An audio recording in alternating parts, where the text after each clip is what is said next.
Why did her hands feel so cold, even though the desert heat pressed like fire against her skin? She tightened the strap of her helmet, blinking against the sharp sunlight that made the dust shimmer like broken glass. Around her, men moved in quick patterns, securing gear, checking rifles, whispering into radios. Orders rippled through the air like invisible currents, yet no one looked at her. Not directly, not for long. She felt it again, the quiet distance, as if her presence on this mission was a footnote, tolerated but not trusted. A shadow passed across her boots. Captain Rourke stopped in front of her, voice sharp but not unkind. Stay in the second line. If things get bad, pull back, don't play hero. He was already turning away before she answered. Yes, sir. But something inside her, something deep and raw, curled tighter with each word. Pull back, don't play hero, stay behind. She swallowed it, didn't let it reach her face. She had been in worse positions. The one woman in a squad of 17 men, a sniper they barely believed in, a soldier who had learned early that silence sometimes kept you alive longer than speaking. But silence also built weight, and that weight was pressing on her ribs now, as if daring her to break. The mission was simple on paper, too simple. Escort a convoy through a valley, retrieve intel from an abandoned compound, return before nightfall. Every briefing made it sound mechanical, predictable, but her instincts told her something else. Valleys were traps, silence was dangerous, and abandoned rarely meant what it seemed. Still, orders were orders. She adjusted the scope resting across her chest, the long rifle cool against her arm. The squad moved out in staggered formation. Boots crunching over gravel, engines humming behind, dust rising in plumes. The valley narrowed. High ridges rose like jagged teeth on either side. She scanned them, eyes narrowing against the glare. Something about the stillness bothered her. No birds, no wind, just heat and silence thick enough to choke on. She wanted to speak, to say it out loud, but years of experience pressed her tongue flat. Then it happened. The first shot cracked from the ridge, high, sharp, echoing like a whip. Chaos erupted instantly. Men dove for cover, shouting into radios. Bullets tore the silence apart, chipping stone, ripping through the air. She slid behind a rock, heart hammering, breath sharp in her throat. Through the scope, the world narrowed, clarity cutting through chaos. A figure there, hidden behind scrub, barrel flashing. Her finger hesitated on the trigger, just a fraction of a second, long enough for memory to crawl up her spine. Her brother's voice, years ago, in their kitchen back home. Why do you always fight the hard fights, Anna? Why not just walk away? She had laughed then, young and stubborn, because someone has to stand. She squeezed the trigger, the shot cut clean. The ridge fell quiet on one side. But the firefight raged, explosions bloomed in the dust. The convoy stalled, vehicles hissing with heat. She shifted positions, crawling to higher ground, ignoring the sting of gravel biting into her elbows. Another target, another shot, each one steady, precise. Still, something gnawed at her gut. Too many hostiles, too organized. This wasn't random. Through the radio, Captain Rourke's voice cracked like thunder. All units pull back, repeat, pull back, we're outnumbered. The words hit her like stone, pull back. Around her, men began to retreat, dragging the wounded, stumbling under fire. The valley was collapsing into chaos, every movement desperate, frantic. She should move too, fall back, follow orders. But then she saw it. At the far edge of the valley, beyond the dust and smoke, a second wave was moving in. Dozens of figures, too many, and right in their path Corporal Diaz, barely 20, caught in the open, pinned down behind a smoking jeep. His leg was twisted at an angle that made her stomach turn. He wasn't going to make it, not unless someone covered him. Her throat tightened. She looked back. The squad was already pulling out, retreating into the narrow cut of the valley's mouth, survival instincts pulling them like gravity. But Diaz. She adjusted her scope, breath slowed, the world narrowed again. One thought pressed through the chaos. If she left now, he was gone. Her radio crackled, Rourke's voice again. "Sniper, fall back, that's an order." She closed her eyes for a heartbeat, felt the dust sting her lips, the weight of decision pressed down. When she opened them again, her rifle was steady, her will sharper than fear. "No," she whispered to no one, or maybe to herself. The trigger pulled, another shot echoed. Diaz lifted his head, saw her across the smoke, his eyes wide, terrified, then flickered with something else. Relief. She shifted again, pulling every ounce of focus into her hands, her breath, her sightline. One by one, she cut into the advancing wave, holding them back.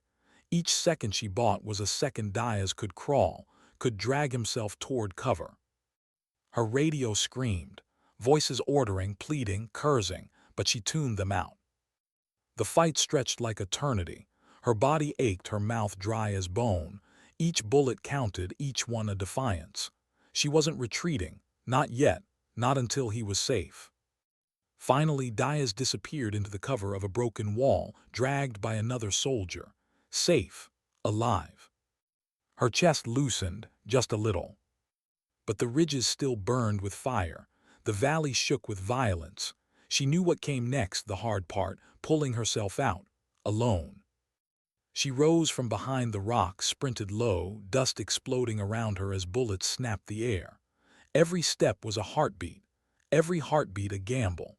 Her rifle swung across her back, hands pushing against the earth, body moving on instinct. At last, the narrowing cut of the valley. Shadows, the outline of her squad crouched and waiting. A hand reached out strong, pulling her in, Rourke's. She collapsed beside him, lungs heaving, ears ringing with silence after too much sound. Rourke stared at her, jaw clenched, eyes burning with something between fury and disbelief. "I told you to retreat." She met his gaze. Dust clung to her face, sweat cutting tracks through it. "I couldn't." For a long moment, neither spoke. The squad gathered, wounded, groaning, the air still thick with the echo of loss. Finally, Rourke looked away, shook his head, but his voice was lower when he spoke again. "You disobeyed orders." Her chest rose and fell, steady now. "Maybe, but I didn't abandon him." Silence stretched between them, heavy, not hostile, not forgiving, just heavy. The squad moved again, deeper into the cut, searching for a way out of the valley. She followed, rifle across her chest, steps deliberate. No one thanked her, no one condemned her. But she carried something inside now, a choice made, a line drawn. And as the valley walls closed around them, she knew this was only the beginning. Because there was something she hadn't told them, not yet. And when it came to light, retreat would no longer be an option. The desert sun slipped lower, casting the valley in long shadows. She let her eyes wander to the horizon one last time. The sky was merciless, but in its emptiness she felt a promise. Not of safety, not of peace, but of a reckoning still to come. Why had she hidden it from them? That question sat heavy in her chest as the squad pressed forward through the valley's throat, weapons raised, every footstep scraping rock. She scanned every ridge, every shadow, but her mind was split, half on survival, half on the secret she carried. It wasn't shame, it wasn't fear. It was the knowledge that once she spoke it, once they knew, everything between them would change. A sudden clang of metal jolted her. A discarded canister rolled under her boot, dented, burnt, old battlefield debris. She froze, raising a fist. The squad halted instantly, instinctively. Rourke's eyes narrowed. "Trap," he whispered. She crouched low, fingertips brushing the dirt around the canister. No wires, no pressure plates, just remnants, but something about it felt wrong, too fresh. Her gaze swept the valley walls. Nothing moved, yet she couldn't shake the itch beneath her skin. "Clear," she murmured. Her voice was steady, but her pulse betrayed her. Rourke nodded, waved them forward. The squad moved again, but he watched her longer this time, as if trying to read the thoughts behind her eyes. The sun was lowering, the light shifting from blinding white to bruised gold. Shadows grew long, stretching like fingers across the rocks. They had hours, maybe less, before darkness swallowed the valley whole. And darkness here meant death. As they walked, fragments of voices filled the air. Not commands, not tactics, just men grasping for normal in the abnormal. Corporal Vega muttered about his daughter's piano recital back home, how she'd asked him to record it for her. Sergeant Mills whispered about a fishing boat he wanted to buy when all this was over. Small words, fragile dreams. They hung in the air like glass ornaments, glittering and breakable. She listened, silent. She never spoke about her own life outside. Not about the farm she'd grown up on, the nights lying awake listening to her father's broken breaths as sickness hollowed him out. Not about her brother, who had begged her not to enlist after watching one war claim too many of their family. She carried those pieces like stones, private, heavy. But tonight, with the air so thick and her squad walking toward uncertainty, the weight grew harder to hide. Her thoughts snapped back when a flare hissed overhead. Red light bathed the valley, sharp and unnatural. Down, Rourke barked. They scattered, pressing into rocks, weapons up. The air went still, waiting. Then the sound came, not a single shot this time, but a ripple. Controlled, precise. Enemy fire from both ridges. They were boxed in. Her scope lifted, eye pressed tight. Figures darted along the ridge, disciplined, not ragged. Whoever these fighters were, they weren't improvising. This was an ambush long prepared. She lined up a shot, breath shallow. The crosshairs steadied. A pull of the trigger and one figure crumpled. But the fire didn't stop. It grew heavier, rounds tearing into rock, sending splinters biting into her skin. Around her, men shouted, ducked, cursed. The world shrank into bursts of light and sound, into the raw terror of exposure. Rourke's voice thundered above the chaos. "We need to move, flank left." They shifted, inching along the rock face, dragging a wounded private whose leg bled heavy. She covered, shot after shot, the recoil pounding into her shoulder. Still the numbers pressed. More fighters moved in from above, tightening the noose. And then for a moment she faltered. Her scope caught a glimpse not just of an enemy soldier but of his face. Barely a boy, 17, maybe 18, eyes wide, hand trembling on the trigger, not hardened, not ready. Her finger froze. The image blurred with memory, her brother again. His eyes the day she boarded the bus for training. Hurt, betrayed, afraid for her. "Anna," he'd said, voice breaking, "don't let them take you the way they took Dad." The memory cut sharp, her chest clenched. But the boy on the ridge raised his rifle. She forced the breath, forced the trigger. The sound cracked, the boy fell. Her stomach twisted, she didn't let it show. Couldn't. She pressed the pain down deep, buried it beneath necessity. The squad pushed forward. Inch by inch, they reached a break in the ridge, a narrow cut that sloped upward, jagged but climbable. Their only chance to break the box. "Go," Rourke ordered, "up and over." Men scrambled, pulling themselves on sharp stone, hauling rifles and wounded alike. She covered them, sightline steady, every shot a lifeline. Finally it was her turn. She slung her rifle, hands scraping raw against the rock as she climbed. Her muscles screamed, boots slipping on gravel. Below, fire still raged, but higher, higher meant chance. A hand reached down. Mills. His grip locked onto hers, pulling her over the lip of the ridge. For a breath they were safe, shielded by rock, air cooler with altitude. The squad collapsed into shallow cover, gasping, checking ammo, binding wounds. The silence after battle was never real silence. It was ringing, buzzing, the echo of violence stitched into the air. She sat apart, rifle across her knees, eyes fixed on the horizon. Rourke approached, crouched beside her. His jaw was tight, voice low.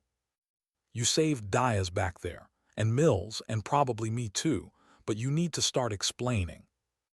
Her throat tightened. She knew what he meant. Not just her choices in battle, but the larger weight, the things she hadn't told them. "I will," she murmured. When? His eyes drilled into hers. "Soon." It wasn't enough, she knew it, but it was all she could give. Because how could she tell them? That this mission, this convoy, this valley wasn't chance for her. It wasn't orders, it was personal. Her father had died in a valley not far from here, decades earlier. Same ridges, same sun, same silence. His unit had been abandoned, written off. She'd read the reports late at night, memorized every detail. She had enlisted not just to serve, but to walk back into these mountains, to prove something, to reclaim something that had been lost. But they didn't know, not yet. The squad settled in, rationing water, planning their next move. Darkness pressed close now, the sky burning red at its edges. Vega muttered about missing his daughter again. Mills traced the edge of his rifle like it was a rosary. Diaz, pale and shaking, whispered gratitude between breaths. She listened, but her mind drifted. To her father's face, worn and thin in his last years. To her brother's voice begging her to choose another path. To the vow she had made, quiet and unshakable, "I will not retreat, not where you fell." Her fingers clenched tighter on the rifle. The steel was cool, grounding. The night deepened. Stars cut sharp across the sky, but no one slept easy. The ridges whispered with unseen movement, the kind of silence that carried threat. She closed her eyes for a moment, leaning back against stone. And when she opened them again, she thought of the boy she had shot, his face, his eyes, his shaking hands. The mission wasn't over. The valley wasn't done with them. And neither was her secret. Because when dawn came, choices would have to be made. And retreat would no longer even be on the table. Why did the night always feel louder than the day? The squad lay hidden along the ridge, shadows pressed tight against stone, rifles angled toward the black horizon. Every small sound carried in the stillness, the rasp of a boot shifting, the shallow cough of a wounded man, the faint click of a rifle bolt sliding home. She kept her scope raised, though her eyes burned with exhaustion. Through the glass, the valley glowed silver under moonlight, every jagged rock casting a blade of shadow. Empty, too empty. Her gut told her they weren't gone. She could feel it, the way a storm announces itself before the first cloud appears. Behind her, Rourke whispered low, voice gravel. "They're waiting us out. They think we'll move in the dark." She lowered the scope, jaw tight. "They're not wrong." He studied her in the dim light, his face carved from stone. "You've fought like you had something to prove, like you've been here before." She froze, the words cut close, too close, but she gave nothing back, only a thin shrug. "We all have something to prove." Rourke's eyes lingered. Then he looked away, shifting his focus back to the men. The night crawled. Small fragments of humanity flickered in the dark, Mills muttering a prayer under his breath, Diaz drifting in and out of pain, whispering nonsense about his mother's cooking, Vega humming a tune so faint it sounded like a ghost. She let it all wash over her, anchoring herself to the rhythm of breathing, the pulse of life in fragile moments. But when her eyes closed, the past rushed in. She was 10 again, sitting on the porch of their farmhouse, watching her father's truck vanish down the dirt road for the last time. Deployment. He promised to write to come back. Weeks later, a folded flag had come instead. Her mother's silence, her brother's anger, her own vow. She had sworn she would not live quiet in the shadow of loss. She would carry his name into the same valleys. She would not turn her back where he had fallen. And yet here she was, burdened not by glory, but by the weight of men who did not trust her, who whispered doubts when she walked past. Did they know the fire inside her, or only the outline of someone they expected to break? Her throat tightened, but she forced her eyes open again. She would not break. The night cracked open before dawn. A faint rustle along the ridge opposite, too deliberate to be the wind. Her scope snapped up. A shadow shifted, then another. figures crawling into position. "Contact," she whispered. Instantly the squad stiffened. Rifles raised, safeties clicked, the air thickened. A flare burst suddenly overhead, washing the ridge in white light. And there they were, a dozen figures, crouched, rifles leveled, faces hidden by cloth. Their eyes glowed with determination. The first shots tore the air. Stone splintered inches from her head. She rolled, found her mark, fired. The recoil slammed into her shoulder, the echo cracking off rock. The ridge became chaos, firelight strobing, men shouting, bullets whipping like hornets. She found rhythm in the madness. Target, breath, trigger, shift, again. Yet even as she fired, she saw them differently now. The boy's face haunted her. Not enemies, not monsters, just people caught in a war older than she was, fighting with desperation that mirrored her own. But mercy in this moment meant death, and so she silenced mercy. The squad fought hard, pushing back wave after wave. But the enemy pressed closer, relentless, each figure replaced by another. Mills fell back, blood streaming from his shoulder. Vega screamed curses, firing until his rifle clicked empty. Diaz clutched his side, teeth gritted against pain. Rourke's voice thundered over the chaos. "We can't hold this ridge, we move now." They broke, sprinting along the slope, weaving between rocks as gunfire chewed the earth. She covered them, every shot a thread of survival. Her lungs burned, legs screaming, but she didn't falter. At last they stumbled into a shallow cave, barely large enough to hold them. Darkness swallowed them whole, the air heavy with sweat, blood, and dust. Breathing ragged, the squad collapsed against stone. Silence, broken only by groans, and the distant echo of enemy voices outside. Rourke leaned against the wall, chest heaving. His eyes swept the squad, then settled on her. "You held them long enough for us to get here, but we're running out of time, out of ammo, out of everything. Tell me why you're really here." His words hung heavy, not a question, a demand. She looked at him, heart hammering. Every instinct screamed to stay silent, to bury it deeper. But the weight was crushing now, and the men deserved to know the truth. Her voice cracked low, almost lost in the dark. "My father died here, not far from this valley. His unit was cut off, written off. They called it a failed mission, but I've read the reports. It wasn't failure, it was abandonment." The squad stirred, heads lifted, eyes found her in the dark. She went on, steady now. "He was left to die, and I swore I wouldn't. Not here, not where he fell. I came because I couldn't turn away from the place that took him." The silence after her words was heavier than the gunfire. Mill's voice finally broke it, rough with pain. "You carried that alone." She nodded once. Rourke's eyes stayed on her, unreadable.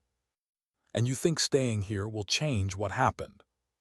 Her throat tightened. She wanted to say yes, that saving even one man, one mission would rewrite the past, but the truth was harsher.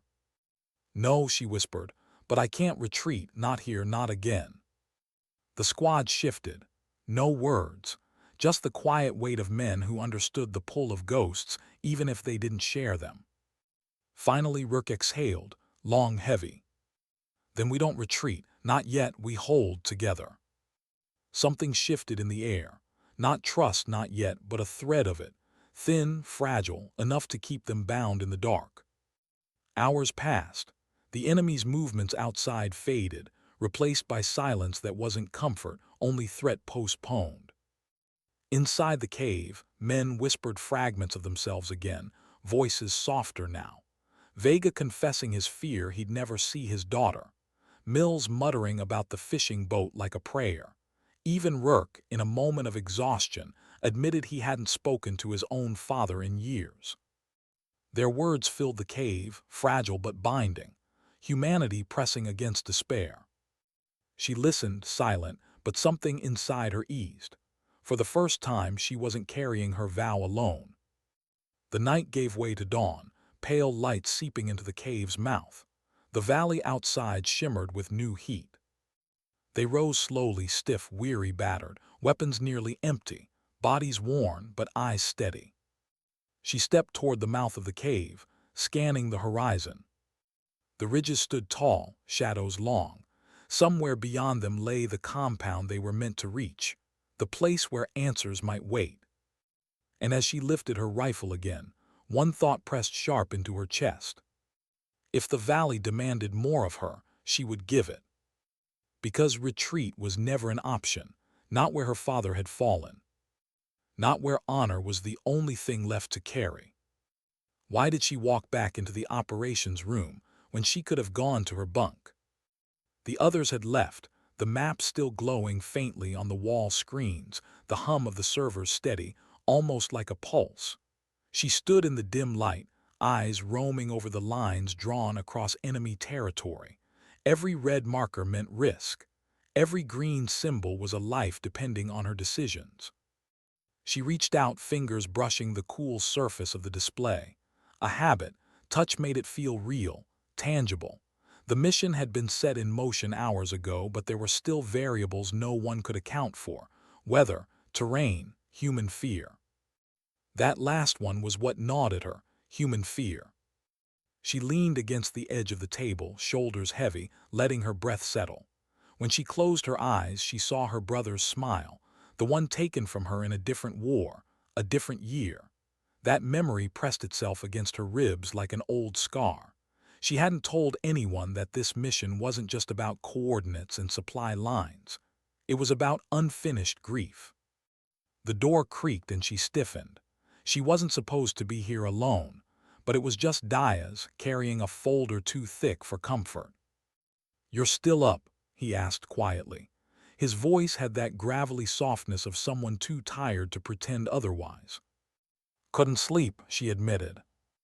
Diaz set the folder down. For a moment he just stood there, staring at the glowing map like it had answers neither of them could see. Then he muttered, "You ever wonder if all this matters? One ridge, one road, and yet we bleed for it." His words hung in the air. She glanced at him, seeing the hollowness under his eyes. Diaz had been in longer than she had. He carried his own ghosts, but it was the vulnerability in his question that struck her. This man, always steady, now breaking the silence with doubt. "It matters," she said, voice low but firm. "Not because of the ridge, not because of the road, but because of the people who trust us to hold it." Diaz looked at her for a long time, then nodded. Not because he believed it fully, but because he wanted to. The silence stretched again, filled with the soft hum of machinery. She turned back to the maps. "What's in the folder?" Diaz exhaled. "Intel update. Command thinks we've underestimated them."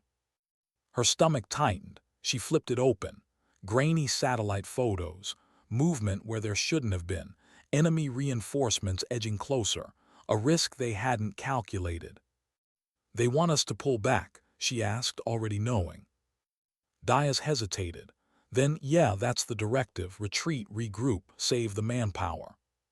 She shut the folder. Her jaw clenched, but she didn't speak right away. Retreat. The word rattled inside her skull, rational, logistical, but something inside her rebelled. Her brother's face surfaced again. The same face that had once told her before his final deployment, "We don't always get to choose what we fight for, but we damn well get to choose how we leave it behind." Her eyes burned. Diaz must have seen it because he asked gently, "What are you thinking?" She didn't answer, not yet. Instead, she replayed every piece of information. The enemy closing in. The villagers nearby who had no idea their homes were about to become a battlefield. The younger soldiers in her unit, faces still too raw, too young. Pulling back might save some of their lives now. But what about the civilians? What about tomorrow, when the enemy used this foothold as leverage for something far worse? "Sometimes saving lives now costs more later," she whispered, almost to herself. Diaz frowned. "Orders are orders. You know what happens if you disobey." She nodded slowly. She did know, but the line between obedience and conscience had blurred for her long ago. The clock on the wall ticked forward. She realized they'd been standing in silence for minutes, each waiting for the other to speak. Finally, Diaz shook his head and muttered, "Get some rest. You'll need it." And he left her there, alone again with the glowing maps. She didn't move, didn't rest. Instead, she stood firm, staring at the coordinates, her mind racing. Retreat was the official word, but her will was already shaping something else. The next morning, when the team assembled, the tension in the air was palpable.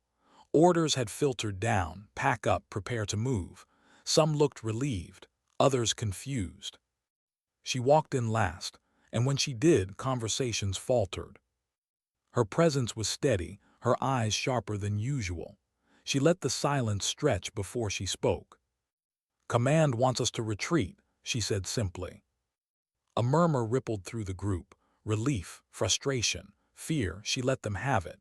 Then, with calm precision, she added, "But before we decide, I want you to know something.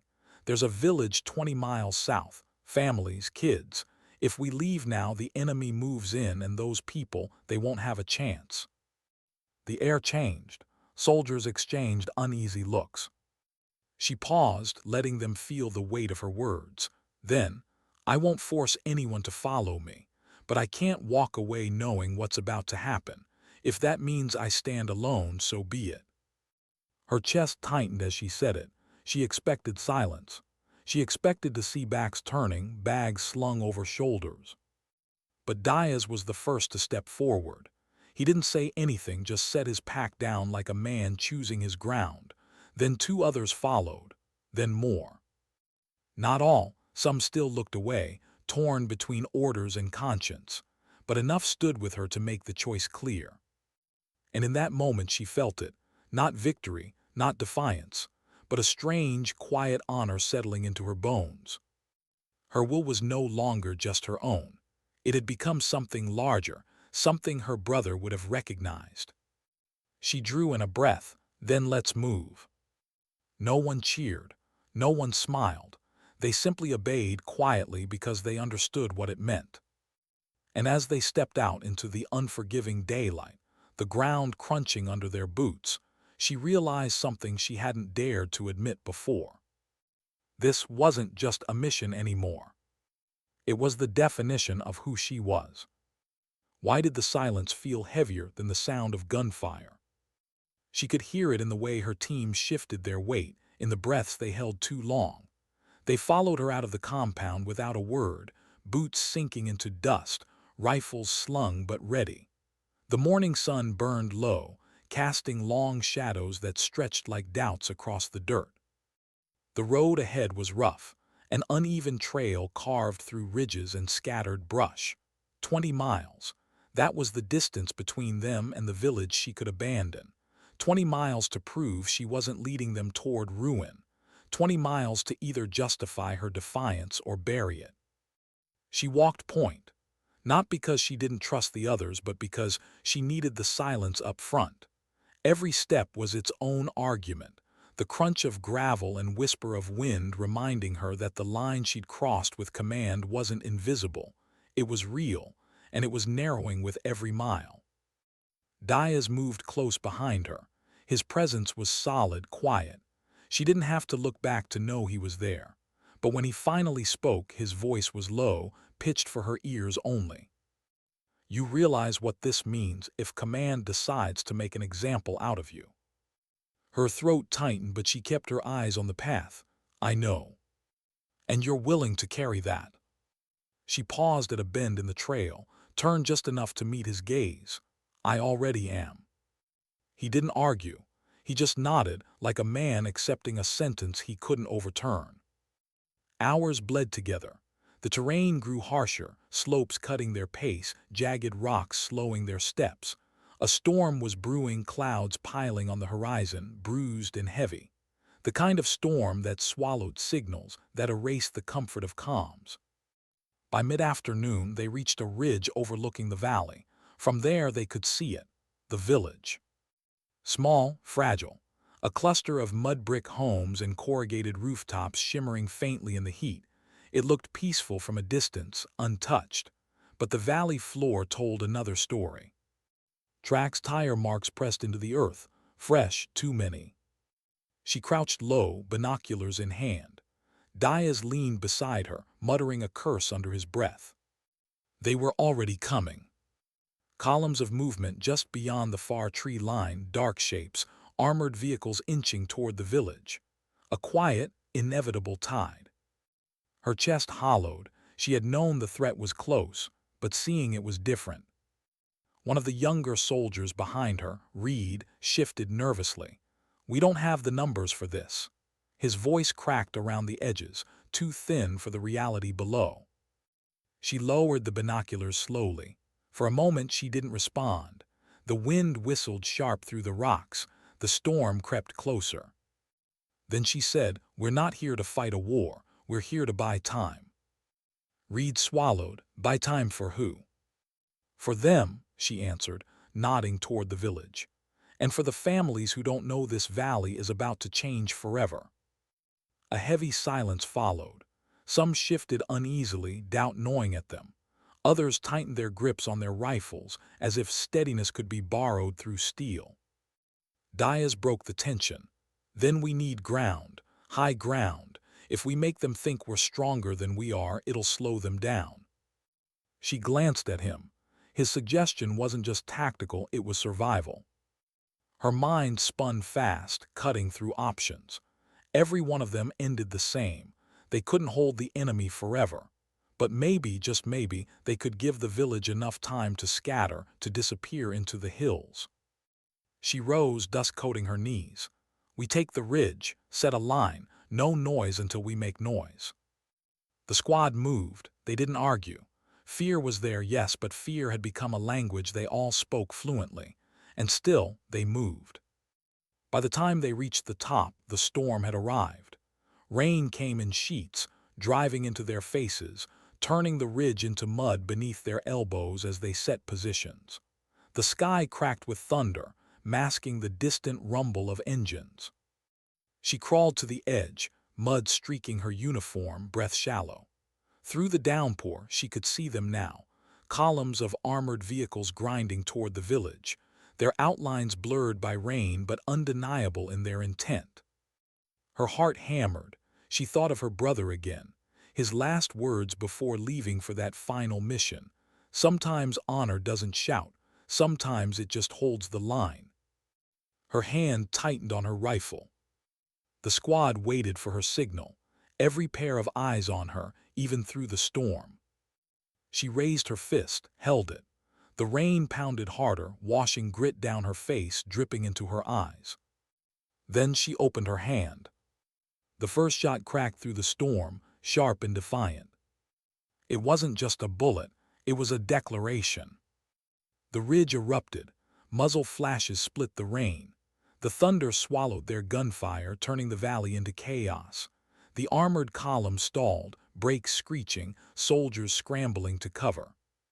From the village below, faint figures began to scatter, families running, clutching bundles, children pulled by frantic hands. They were moving. They were escaping.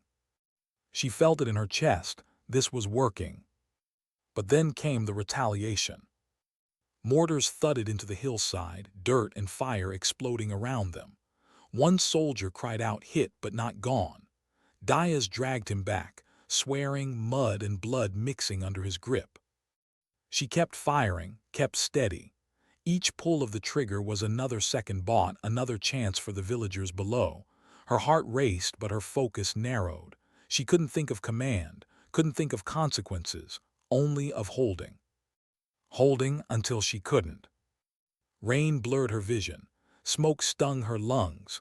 A piece of shrapnel bit her arm, hot and searing, but she didn't falter. She wouldn't. Behind her, Reed shouted, "They're circling," panic edging his words. She turned, eyes locking on him. Her voice cut through the storm like steel. "Look at me, we hold."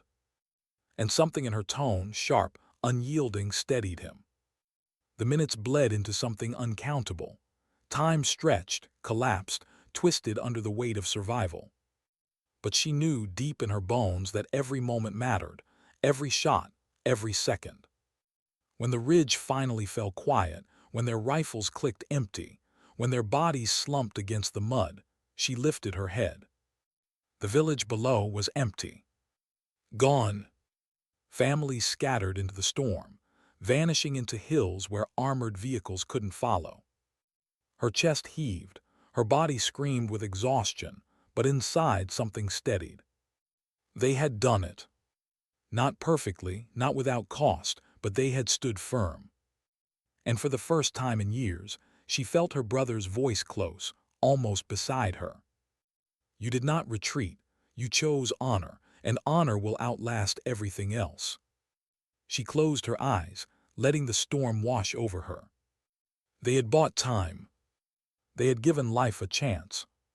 And though she couldn't yet know what it would cost her when command learned of this, she knew this moment would define her forever.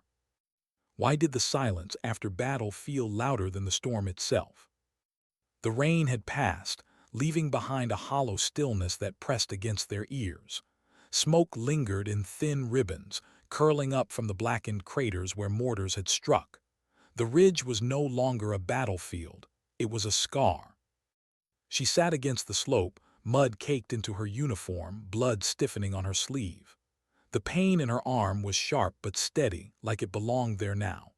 Around her, the squad was scattered in weary clusters, some tending wounds, others staring blankly at nothing, faces pale under the gray dawn.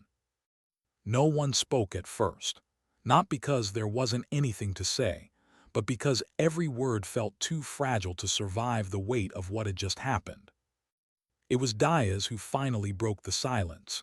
He sat across from her, cleaning a cut across his temple with a rag torn from his undershirt. His voice was gravelly, low. "You know what comes next, right?" She met his gaze, eyes heavy. "The after." Diaz gave a tired half-smile. "Yeah, command, not going to see it the way we did." Her chest tightened. She'd been pushing that thought aside through the chaos, but now it rose, undeniable. In the eyes of headquarters, she hadn't bought time for villagers. She disobeyed, endangered her squad, defied the order to retreat. And when command measured her actions, they would measure them against rules, not lives saved. The younger soldier, Reed, sat a few feet away, his hands trembling as he loaded a fresh magazine even though the shooting had stopped. His face was pale, jaw tight, eyes flickering with the residue of panic. She shifted toward him. "Reed." He flinched at his name, then froze, his hands stilled on the magazine. "You did good," she said softly. "You stayed." His mouth opened, closed. Then, in a voice too thin to hide the crack, he whispered, "I thought I was going to run. I thought I couldn't do it."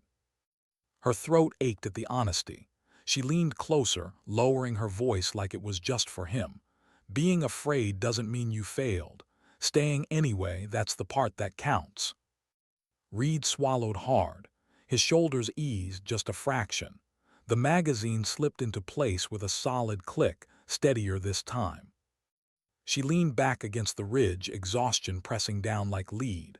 Her eyes drifted to the valley below. The village was empty, but in her mind, she saw the silhouettes of families moving through rain, clutching each other as they disappeared into the hills. Alive.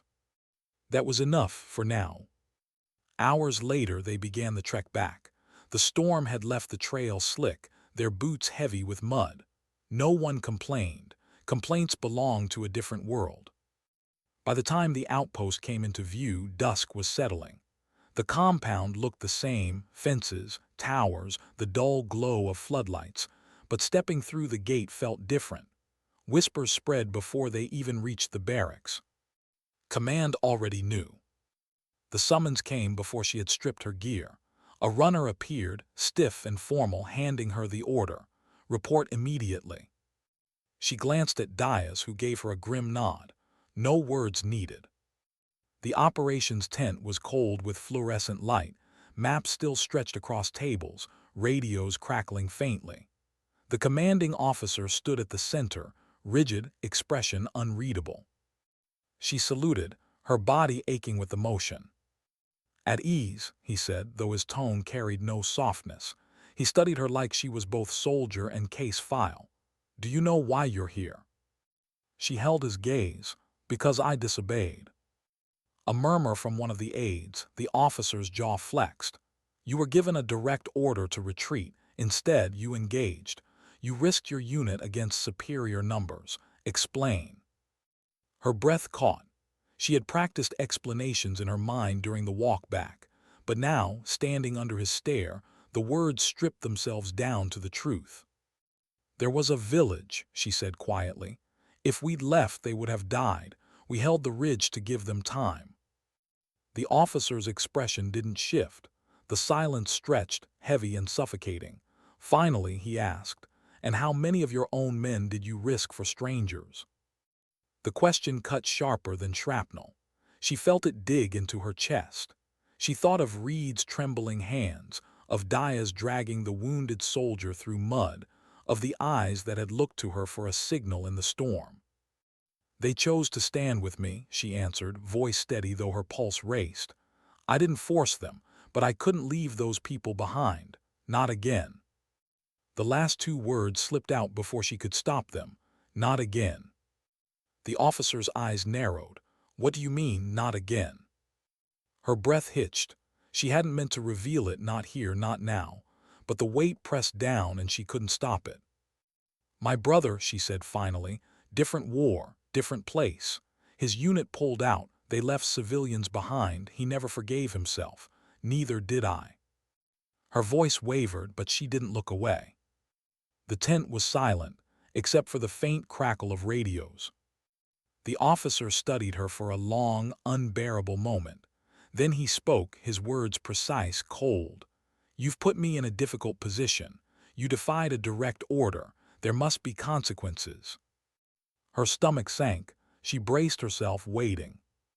But then he added, softer, almost reluctantly, "Yet, those villagers live because of what you did." The air shifted, fragile. "I don't know yet what I'll decide," he said finally. "Until then, you're confined to base, dismissed." She saluted, turned, walked out. Her legs felt like stone. Outside, the night air hit her hard, cool and biting. Diaz was waiting. He studied her face, searching. "Well," she shook her head, not decided. He exhaled, long and low. "Could be worse." She gave a tired smile. "Could be better." They stood there in silence, the night pressing around them. For the first time, she let herself wonder what tomorrow might bring, not on the ridge, not in the valley, but here, within walls that judged differently. Her honor had bought lives, but at what cost to her own? She didn't know yet. All she knew was that she hadn't retreated, and that truth, quiet, unshakable, settled in her chest like a flame refusing to die. The world beyond the hangar bay seemed suspended in silence. Only the occasional groan of metal and the whisper of desert winds slipping through cracks broke it. To Captain Alara Vey, silence had never felt heavier. It was not the calm before the storm. It was the storm's suffocating eye, waiting to break. The team had secured their position deep inside the abandoned airfield. They'd mapped the control tower, reinforced the main gate, and set up motion sensors that fed into their tablets. Every shadow outside seemed to move, and each flicker on the monitors pulled at their nerves. Alara walked the length of the bay with slow, deliberate steps. She checked on her people, not just their weapons, but their eyes, their posture. Soldiers didn't collapse from bullets alone. Fatigue, despair, isolation, those were killers too, and she knew it. Corporal Dinar sat against a crate, stripping down his rifle for the third time in an hour, the motions mechanical. His hands were steady, but his eyes were distant, staring at something far away. Alara crouched next to him. "You'll wear the barrel down just by looking at it," she said softly. Dinar gave a small, humorless smile. "If I keep my hands busy, maybe my head won't wander." "Where does it go?" she asked. He hesitated. "To my daughter. She's 5. She thinks I'm fixing planes, not carrying a rifle. Every night before I left, she'd hold her toy wrench up to the sky and tell me to make the stars shine brighter. I can't stop thinking. What if she grows up in a world where the stars go dark instead? Alara put a hand on his shoulder. Then we fight to make sure they don't. She doesn't need you to fix the sky, she needs you to come home. That's what you hold on to. He nodded, though the haunted look in his eyes didn't fade. Alara didn't expect it to. Words were bandages, not cures, but sometimes they kept the wound from spreading. Later, Alara found Lieutenant Kale standing near the bay doors, staring out at the moonlit desert. His posture was rigid, his jaw tight. "Talk to me," she said. Kale didn't move his eyes. "Do you think Command even knows what we're holding here? Do you think anyone is coming?" The question was dangerous, not because it challenged authority, but because of what it did to morale. Alara took a breath before answering. "We don't know what Command knows, but I know this. If we hold this position long enough, if we keep the beacon alive, someone will hear. Even if they don't," she paused, choosing her words carefully, "then will be the reason someone else gets to fight tomorrow. Sometimes survival isn't the mission. Sometimes it's being the line others get to stand on." Kale's eyes flicked toward her. He studied her face as if trying to measure the weight of her conviction. Finally, he nodded. "Understood, Captain." She left him there, because sometimes belief wasn't built in one conversation. It was built in the silence that followed, where a soldier decided whether or not to hold the line. Hours crawled past. The desert was merciless, its cold seeping through the concrete walls. The team rotated watch shifts, but sleep was shallow, haunted by distant echoes and the knowledge that dawn would bring movement. At one point, Sergeant Mara slipped into the bay carrying 2 metal mugs of instant coffee. She offered one to Alara, who accepted with tired gratitude. "Strong enough to peel paint," Mara warned. "Good," Alara said, sipping. The bitterness bit her tongue, but the warmth steadied her. Mara leaned against the wall. "I used to hate silence, grew up in the city. Noise was life, sirens, traffic, neighbors shouting through thin walls. But now," she gestured to the stillness around them, "now it feels like the silence is staring back, like it knows something we don't." Alara tilted her head, listening. "Silence isn't empty. It's full of the things we can't see. That's why it feels heavy. But that doesn't mean it's against us. It just means we're alive enough to hear it." Mara gave a quiet chuckle. "Always philosophical, Captain. You ever think about writing a book instead of leading squads through hell?" "Maybe one day," Alara said, "but not before this war is over." The night stretched on. At 300 the sensors tripped. Everyone snapped awake, rifles raised, hearts pounding. On the monitors, a figure moved at the edge of the perimeter, slow, deliberate. Too smooth for a scavenger, too careful for the wind. "Enemy scout," Kale muttered. Alara narrowed her eyes at the grainy feed. "Not just a scout, look at the posture, recon, they're mapping us." The figure vanished back into the darkness before they could react. The silence afterward was suffocating. "They know we're here," Mara said. "They always did," Alara replied. "Now they know we're awake." The hours after the sighting were the longest. No one spoke much. The sound of boots packing, the faint hum of electronics, and the constant checking of rifles became a rhythm that kept them tethered. Each soldier wrestled with their own thoughts in silence. Alara walked among them again, not with words this time but with presence. She touched a shoulder, adjusted a sling, handed out a canteen. Small acts that said you're not alone. But even she wasn't immune. When she finally sat alone in the corner, staring at the ceiling, the weight of it all pressed in. The faces of her family flickered in her mind. The mother who had begged her not to go, the brother who had saluted her before deployment, the friend who hadn't come back from the last mission. Her hands trembled slightly, she clenched them into fists. "Hold," she whispered to herself, "just hold." At 500, the horizon began to pale. The first fingers of dawn stretched across the desert. The team gathered silently at the bay doors, watching the light rise. No one spoke. They didn't need to. Dawn didn't bring relief, it brought the promise of another test. Alara looked at her soldiers, each face lined with fatigue, fear, and something deeper, resolve.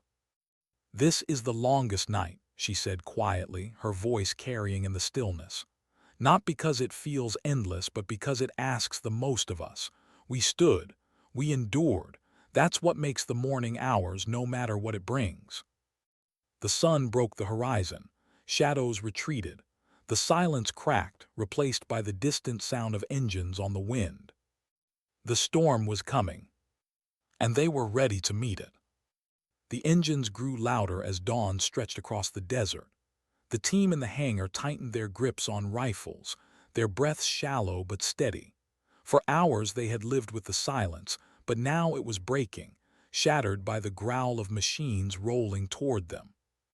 Captain Alara Vey stood at the front, her figure framed by the pale light streaming through the cracked bay doors. Her uniform was torn, her hair pulled back messily, but her eyes, those eyes were fire. Her soldiers looked to her, not because she had all the answers, but because she stood unflinching where fear tried to root them. "Positions," she said, one word. It cut through panic like a blade. Kale, Mara, Dinar, and the others moved to their stations, every motion drilled into muscle memory. They weren't thinking about the overwhelming odds anymore. They weren't thinking about survival. They were thinking about holding.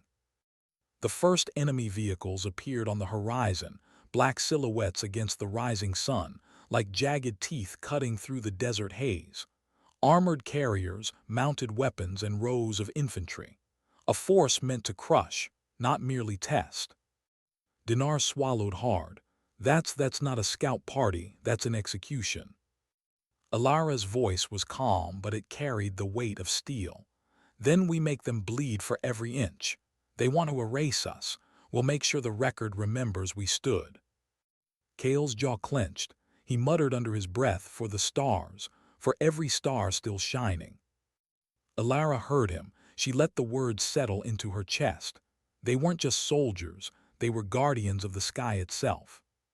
The battle began not with thunder, but with a scream of wind as the enemy launched their first barrage of drones. They swept toward the hangar in a cloud, wings glinting. "On my mark," Alara barked, 3-2 now." The team unleashed disciplined fire. Rifles spat controlled bursts, cutting through the wave. Mara's sniper cracked sharp and precise, drones bursting midair like fireworks. Sparks rained down, filling the hangar with the smell of ozone. But for every drone they downed, two more pressed forward. One slipped through and detonated against the outer wall, shaking the floor beneath their boots. Dust rained from the ceiling. "They're probing us," Kale shouted over the chaos. Alara's reply was steady. "Then let them learn we don't break." The carriers advanced next.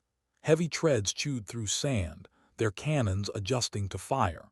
The first shell slammed into the tarmac, sending a shockwave that rattled every ribcage. "Return fire," Alara ordered. The squad unleashed everything they had. Mara's anti-armor rifle sent a round screaming into the side of one carrier, flames blooming as its tread snapped. Kale led a team in flanking fire, forcing the infantry to scatter for cover. Inside the hangar, Dinar manned the old mounted gun they'd restored overnight. His fingers clenched the triggers, streams of bullets stitching across the battlefield. For a moment, for a heartbeat, it felt possible, like maybe, just maybe, they could hold forever. Then the second wave hit. Enemy soldiers poured from the carriers, armored, disciplined, relentless. They advanced in formation, weapons blazing. The desert floor erupted with fire. Alara's voice rose above it all. "Hold the line." The team fought like a single organism, covering one another, pulling wounded back, reloading without hesitation. The hangar became a furnace of light and sound. Dinar shouted through gritted teeth, "They just keep coming." "Then so do we," Alara fired back, her rifle bucking against her shoulder. Hours bled together. The sun climbed high, painting the desert gold, then white-hot. Sweat poured, ammunition dwindled, throats burned from shouting. Still they fought. Still they held. But one by one, the cracks began to show. Mara's scope shattered from shrapnel. Cale took a hit to his armor, wincing but refusing to fall back. Dinar's mounted gun overheated, smoke billowing as he cursed and switched to his rifle. Through it all, Ilara moved among them, not just as commander but as shield, as anchor. When someone faltered, she was there. When fear threatened to take root, she cut it out with a word, a look, a presence. Yet even she knew the truth pressing in. The enemy was endless. The hangar shook with every impact. Their barricades splintered. Their ammunition was running dry. As dusk fell, the battlefield burned. Smoke curled toward the bruised sky. Bodies lay scattered in the sand, both friend and foe. The enemy had pulled back temporarily, regrouping for the final push. The squad huddled inside what remained of the hangar. Their faces were pale, streaked with sweat and dirt. They had no illusions left. Cale broke the silence. "We can't hold another wave, not with what's left." Mara nodded grimly. "They'll crush us in minutes." All eyes turned to Ilara. She stood in the flickering light of a broken console, shoulders squared though her body screamed with exhaustion. She looked at each of them in turn. "You've given everything, more than command asked, more than anyone could have demanded. You've bought time with your blood, your will, your courage. Whatever comes now, you've already won. Because history will not remember the machines that tried to erase us. It will remember that we stood." Her words settled like iron in their chests. When the final wave came, it was not subtle. The ground shook beneath armored columns. The horizon glowed with the fire of their approach. Ilara moved to the center of the bay. Her rifle was slung across her back, but in her hands she carried something else, a battered transmitter. She opened the channel and spoke. Her voice carried across frequencies she didn't know if anyone would ever hear. "This is Captain Ilara Vey of the 19th. We hold an outpost in the desert. We are outnumbered, outgunned, but not out of the fight. If you hear this, know we held. Know we did not bend. The wind carries our names not as cries but as hymns. Let it be known we stood." She set the transmitter down, shoulders rising as the hangar doors shook with the enemy's approach. Her squad rose with her, what remained of them, weapons low but hearts high. Cale whispered, "With you to the end, Captain." Mara added, "No better way to go." Dinar tightened his grip, "For my daughter, for the stars." Ilara nodded once, "For all of us." The doors buckled. Light poured in as they cracked open. Shadows of soldiers and machines loomed against the firelit sky. Ilara drew her rifle, chambered the last round, and stepped forward. She wasn't just a soldier now. She was every promise ever made, every sacrifice carved into the bones of war. The enemy surged inside. And the hymn rose, not from her lips but from the hearts of her squad, a cry not of despair but of unbroken dignity. The wind carried it across the battlefield, through the desert, into the stars. It was not a cry. It was a hymn. And in that hymn, her name lived forever. Epilogue. Weeks later, reconnaissance teams found the ruins of the airfield. Burnt vehicles littered the sand. The hangar stood broken, walls scarred, but inside they found something remarkable. A transmitter, still faintly humming, repeating Ilara's final message on a loop. The soldier who recovered it whispered, "They held." And across the galaxy the story spread. The hymn of their stand, the dignity that would not break. Her name carried not by cries but by wind, like a hymn that would never fade.